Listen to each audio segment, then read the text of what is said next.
একটা পরিকল্পিত নগরী হিসাবে আমরা কেরানীগঞ্জকে দেখতে চাই এবং ব্যক্তিগতভাবে আমরা স্বাবলম্বী হয়েছি। কেরানীগঞ্জ কিন্তু ব্যক্তিগতভাবে স্বাবলম্বী। আমরা দলের স্বার্থে, এলাকার স্বার্থে আমরাও কিন্তু প্রতিরোধ গড়ে তুলব। আমরা এখানে অন্যায় হচ্ছে সেখানেই কিন্তু প্রতিবাদ করতে হবে, যেখানেই কোনো অনিয়ম হচ্ছে সেখানেই কিন্তু পরিবর্তন করতে হবে। চাঁদাবাজি, দখলদারিত্ব বন্ধ করতে হবে। মানুষের ভোটের অধিকার, এই নির্বাচন হবে সবচেয়ে কঠিন নির্বাচন। ফুটপাতে কিন্তু আমরা এখানে বসানো হচ্ছে, এখান থেকে টাকা নেওয়া হচ্ছে, এই যে অপরিকল্পিত বসত। এখানে আমি একজন কেরানীগঞ্জের সন্তান, আমি কেরানীগঞ্জের একজন, আমি এই এলাকার ছেলে। আসলে দীর্ঘদিন যাবৎ এখানে আমার জন্মগতভাবেই এখানে আমার বসবাস। আমাদের আবেগের জায়গা এটা, যে ঢাকার এত কাছে, মানে ঢাকার কাছে কি ঢাকাই আমরা, যে আমরা এত কাছে কিন্তু আমরা অবহেলিত। আমরা ব্যক্তিগতভাবে আমরা স্বাবলম্বী হয়েছি। কেরানীগঞ্জ কিন্তু ব্যক্তিগতভাবে স্বাবলম্বী, ব্যক্তিগতভাবে মার্কেট হয়েছে, আমাদের বিল্ডিং হয়েছে, ভবন হয়েছে, কিন্তু রাষ্ট্রীয়ভাবে কিন্তু পরিকল্পিত শহর কিন্তু হয় নাই। সেই রাষ্ট্রীয়ভাবে শহর একটা পরিবর্তন দরকার আমি আশা করছি। এবং পরিবর্তনের জন্য আজকে যে সারা পৃথিবী যেভাবে চলছে, পৃথিবী একটা পরিবর্তনের একটা নতুন নিয়মে চলছে। একটু আগে বললেন যে পরিবেশ বান্ধব একটা পরিবেশ কেরানীগঞ্জ দরকার। বিশেষ করে আজকে সুবিধা খালের, আমি যখন ছোটবেলা ছিলাম আমিও দেখেছি, আমার সাথে যারা এখানে আছেন আপনারা দেখেছেন যে এখানে আমরা নৌকা দিয়ে আমরা যাতায়াত করতাম। আজকে খালটার কি অবস্থা! আজকে বাবুবাজার ব্রিজ থেকে শুরু করে এইখানে যে রাস্তাঘাটে, এখানে ফুটপাতে যেভাবে মানুষ বসে থাকে, মানুষ হাজার হাজার মানুষ যাতায়াত করতে পারে না, অথচ ফুটপাতে কিন্তু আমরা এখানে বসানো হচ্ছে, এখান থেকে টাকা নেওয়া হচ্ছে, এই যে অপরিকল্পিত বসত। এখানে ভালো স্কুল নাই, একটা মানুষের স্বাস্থ্য সেবা। আমি হঠাৎ একটা মানুষ অসুস্থ হলে আমি ঢাকা মেডিকেল নিতে নিতে কিন্তু প্রায় 2 থেকে 3 ঘন্টা চলে যায়। এখানে অনেক মানুষ মারা যাচ্ছে। এই কেরানীগঞ্জে প্রায় 10 লক্ষ লোকের বসবাস, কিন্তু এখানে একটা স্কুল নাই, একটা হাসপাতাল নাই, একটা মানুষের চিকিৎসার ব্যবস্থা নাই, একটা বিনোদনের কেন্দ্র নাই, এখানে কোনো খেলাধুলার কোনো ব্যবস্থা নাই। এই অপরিকল্পিত নগরী কেরানীগঞ্জ। আমরা চাই একটা পরিকল্পিত নগরী। যারাই দায়িত্ব নেওক কেরানীগঞ্জ আগামীতে, যেই দায়িত্ব নেওক, আমরা তাদের পাশে থেকে, তাদের সাথে থেকে আমরা একটা পরিকল্পিত নগরী হিসাবে আমরা কেরানীগঞ্জকে দেখতে চাই। এবং সেই জন্য আমি একজন কর্মী হিসাবে তাদের পাশে থেকে, সাধারণ মানুষের পাশে থেকে আমি কাজ করতে চাই। কারণ দীর্ঘদিন আমরা রাজনীতি করেছি, আমাদের অনেক কষ্টের আমাদের ইতিহাস আছে। আমরা এটাকে হেলায় ফেলতে চাই না। আমরা একটা পরিবর্তিত নগরী পেতে চাই এবং সেই জন্য রাষ্ট্রীয়ভাবে আমরা আমাদের এই কেরানীগঞ্জের জন্য যা যা করা দরকার সেটা করার জন্য আমি নিজেও আপনাদের কাছে দোয়া চাচ্ছি। এটা তো আমাদেরকে বেগম খালেদা জি, আপনারা দেখেছেন যে উনি একজন নির্যাতিত নেত্রী। উনাকে গত 17 বছর এমন কোনো নির্যাতন নাই। তার ছোট ছেলে মারা গেছেন, তার মানে নিজের বাড়ি, বসত বাড়ি থেকে, শহীদ প্রেসিডেন্ট জিয়াউর রহমানের যে বসত বাড়ি, সেই বাসার থেকে 40 বছরের ইতিহাস, তাকে এক কাপড়ে বের করে দিয়েছে। তাকে গত 6 বছর জেলখানায় আটকে রেখে দেওয়া হয়েছিল বিনা চিকিৎসায়।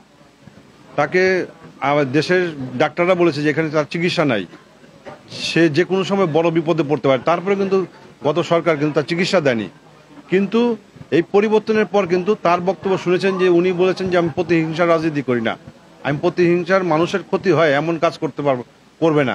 এবং দল কর্মীদেরকে বলছে, জনাব তারেক রহমান প্রতিনিয়তই বলছে যে দলের নাম ভাঙিয়ে কেউ যদি চাঁদাবাজি করে, কেউ যদি মানুষের কোনো অন্যায় কাজ করে, জমি দখল করে, কেউ মাটি কেটে নিয়ে যায়, বা যে কোনো কাজ যেটা মানুষের ক্ষতি হয়, এরকম কাজ যদি করে তাকে দল থেকে বের করে দেওয়া হবে। এবং তার কথা এবং কাজের সাথে কিন্তু মিল আছে। একটু আগে যেটা বললাম, উনি কিন্তু সাথে সাথে ব্যবস্থা নিয়েছেন। আমরা বিশ্বাস করি এই চাঁদাবাজি বা দখলদারি যারা করছে, 5ই আগস্টের পরে যারা আমাদের আন্দোলনের সাথে ছিল না, আমাদের দলের কর্মী হিসেবে তারা কাজ করেনি, তারা সুবিধাভোগী। তারা হয়তো আমাদের মতো কোনো নেতাদেরকে সাথে নিয়ে, নেতাদের পাশে থেকে তারা হয়তো আজকে বিএনপির বা আজকের রাজনীতিবিদদের দুর্নাম করার জন্য এই চাঁদাবাজি করছে। আমি বিশ্বাস করি কেরানীগঞ্জ সহ সব জায়গায়, যেটা আজকে বিশেষ করে যুবদলের যারা নেতা আছেন, যুবদল থেকে স্ট্রংভাবে আমরা প্রতিরোধ করার চেষ্টা, প্রতিটা জেলায় কিন্তু আজকে যেখানে যেখানে ভুল হচ্ছে ব্যবস্থা নিচ্ছি। আমরা আশা করছি যে খুব দ্রুত যেটা নিয়ন্ত্রণ আসছে, আরও নিয়ন্ত্রণ আসবে। এই চাঁদাবাজি, দখলদারিত্ব বন্ধ করতে হবে। মানুষের ভোটের অধিকার, এই নির্বাচন হবে সবচেয়ে কঠিন নির্বাচন। মানুষ কিন্তু এখন সচেতন। প্রায় 1600 মানুষ মারা গেছে এই আন্দোলনে, প্রায় 25,000 মানুষ পঙ্গু। এখানে একটা পরিবর্তন আশা করছে। এইখানে যদি আমি চাঁদাবাজি করি, আগের সরকার যেটা করেছে সেটা করি, তাহলে কিন্তু মানুষ ভোট দেবে না।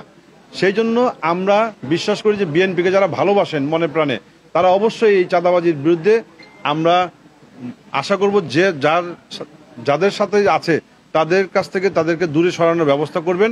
আর যদি না হয়, আমরা দলের স্বার্থে, এলাকার স্বার্থে আমরাও কিন্তু প্রতিরোধ গড়ে তুলব।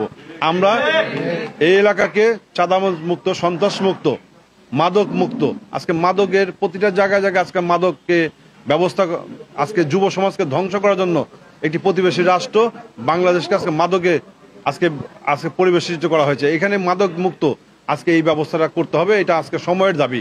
এবং এই জন্য আজকের আমাদের এই চাঁদাবাজ, দখলদার এবং মাদক মুক্ত সমাজ গড়ার জন্য আমাদেরও অঙ্গীকারবদ্ধ। আমরা জনগণের উদ্দেশ্যে আমি সবাইকে সজাগ থাকার জন্য অনুরোধ করব, সবাইকে সোচ্চার থাকার জন্য অনুরোধ করব যে একটু আগে সাংবাদিকরা যেমন আপনারা প্রতিবাদ স্বরূপ বক্তব্য রাখলেন, এরকম সোচ্চার হতে হবে। যেখানে অন্যায় হচ্ছে সেখানেই কিন্তু প্রতিবাদ করতে হবে, যেখানেই কোনো অনিয়ম হচ্ছে সেখানেই কিন্তু পরিবর্তন করতে হবে। আমরা যদি অনিয়ম এবং আজকে যে আজকে অনিয়মে কিন্তু নিয়মে পরিবর্তন হয়েছে, এটাকে চেঞ্জ করতে হবে।